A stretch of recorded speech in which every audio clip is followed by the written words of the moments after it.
ಧರ್ಮಸ್ಥಳದಲ್ಲಿ ಶವ ಹೂತಿಟ್ಟ ಪ್ರಕರಣಕ್ಕೆ ಟ್ವಿಸ್ಟ್ ಮೇಲೆ ಟ್ವಿಸ್ಟ್ ಸಿಗ್ತಾ ಇದೆ. ತನಿಖೆ ಮುಂದಕ್ಕೆ ಹೆಂಗೆ ಹೋಗುತ್ತೆ ಅನ್ನೋದು ಒಂದು ಪ್ರಶ್ನೆ ಇದೆ. ಯಾಕಂದರೆ ಈಗಾಗಲೇ ಈ ಅನಾಮಿಕ ವ್ಯಕ್ತಿ ಹೇಳಿದಂತಹ ಎಲ್ಲ ಜಾಗದಲ್ಲೂ ಕೂಡ ಶೋಧಿಸುವ ಕೆಲಸವನ್ನು ಆಗಿದೆ. 6 ದಿನ ಆಗಿದೆ.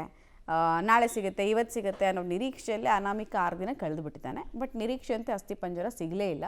ಇದರಿಂದ ಬೇಸತ್ತಂತಹ ಅನಾಮಿಕ SIT ಮುಂದೆ ಹೊಸದೊಂದು ಮನವಿಯನ್ನು ಇಟ್ಟಿದ್ದಾನಂತೆ. ಶವಗಳನ್ನು ಹೂತಿರೋದು 15-20 ವರ್ಷಗಳ ಹಿಂದೆ. ಈ ಸಂದರ್ಭದಲ್ಲಿ ಭೌಗೋಳಿಕವಾಗಿ ಸಾಕಷ್ಟು ಬದಲಾವಣೆಗಳಾಗ್ಬಿಟ್ಟಿರುತ್ತೆ. ಹೀಗಾಗಿ ಗ್ರೌಂಡ್ ಪೆನಿಟ್ರೇಟಿಂಗ್ ರೆಡಾರ್ನಲ್ಲಿ ಸರ್ವೆ ಮಾಡುವಂತೆ ಮನವಿ ಮಾಡಿದ್ದಾನೆ. ಈ ರೆಡಾರ್ ಭೂಮಿಯ ಒಳಗೆ ಏನಿದೆ ಅನ್ನೋದನ್ನು ಪತ್ತೆ ಹಚ್ಚುತ್ತೆ. ಗುಂಡಿ ತೆಗೆದೇನೆ ಸ್ಕ್ಯಾನ್ ಮಾಡ್ಬೋದು. ಹೀಗಾಗಿ ಈ ಯಂತ್ರವನ್ನು ಬಳಸಿ ಅಸ್ಥಿಪಂಜರ ಪತ್ತೆಗೆ ಮನವಿಯನ್ನು ಕೂಡ ಮಾಡಿದಾನಂತೆ. ಮನವಿ ಸ್ವೀಕಾರ ಮಾಡಿರುವಂತಹ SIT ಅನಾಮಿಕನ ಮನವಿ ಪುರಸ್ಕರಿಸುತ್ತಾ ಅನ್ನೋದನ್ನು ಕಾದು ನೋಡಬೇಕು. ಸಹಜವಾಗಿ ಪುರಸ್ಕರಿಸುತ್ತೆ. ಆತನಿಗಿರುವಂತಹ ಸಣ್ಣ ಸಣ್ಣ ಡೌಟನ್ನೇ ಕ್ಲಿಯರ್ ಮಾಡೋದಕ್ಕೆ ಗಂಟೆಗಟ್ಟಲೆ ಮಣ್ಣನ್ನು ಕಾರ್ಮಿಕರ ಹತ್ರ ತೆಗೆಸ್ತಾ ಇರುವಂತಹ SIT ಇನ್ನು ಈ ಮನವಿ ಇಟ್ಟರೆ ಕ್ಲಿಯರ್ ಮಾಡಲ್ವಾ?